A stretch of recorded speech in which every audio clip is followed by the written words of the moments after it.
উন্নয়নশীল দেশের কাতারে যাওয়ার পর মূল ওষুধ কোম্পানির অনুমতি না পেলে বা সংশ্লিষ্ট ওষুধের রেজিস্ট্রেশন করা না থাকলে ওষুধ খাত চ্যালেঞ্জে পড়বে মনে করেন শিল্প উদ্যোক্তারা। এসব চ্যালেঞ্জ মোকাবেলায় অন্তত ৩ বছর মেয়াদী বিশেষ কর্মসূচি নেয়ার দাবি ওষুধ শিল্প মালিকদের।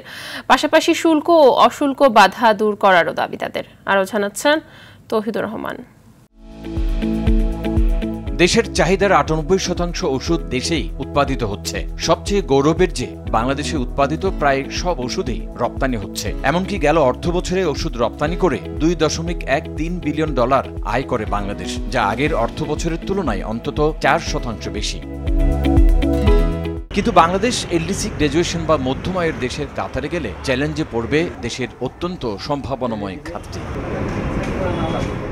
কারণ এতদিন নিম্ন আয়ের দেশ হিসেবে বাংলাদেশ বিভিন্ন দেশের উদ্ভাবিত ওষুধের আদলে নিজেরাই তৈরি করার সুযোগ পেত, কিন্তু উন্নয়নশীল দেশের কাতারে গেলে সুযোগ সীমিত হয়ে আসবে। অধিক পরিমাণে প্যাটেন্ট প্রোডাক্ট সহ গুরুত্বপূর্ণ প্রোডাক্টের রেজিস্ট্রেশন প্রক্রিয়া দ্রুত করে এই সমস্ত পণ্যগুলো আমাদের উৎপাদনের সক্ষমতা তৈরি করার জন্য সরকারকে সাথে থেকে কাজ করতে হবে।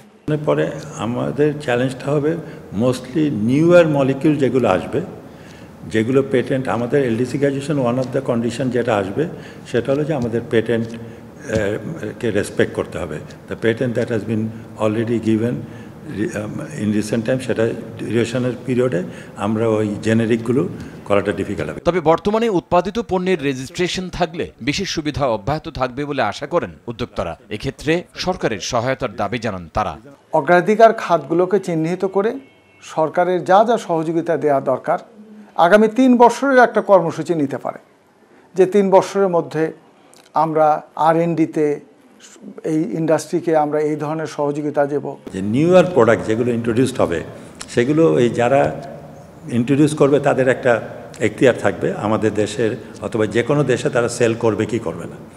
এখন যদি ওই প্রোডাক্টগুলো ন্যাশনাল রিকোয়ারমেন্ট হয় অথচ ওরা দিচ্ছে না আমাদের, তখন কিন্তু আমরা উৎপাদন করে নিজেরাও তৈরি করতে পারবো। সবকিছু ঠিক থাকলে ২০২৬ সালের নভেম্বরে এলডিসি থেকে উত্তরণ সম্ভব হবে বলে আশা করা হচ্ছে। সেটা তারা সুন্দরভাবে মেনটেন করতে পারতেছে। তৌহিদুর রহমান, RTV, ঢাকা।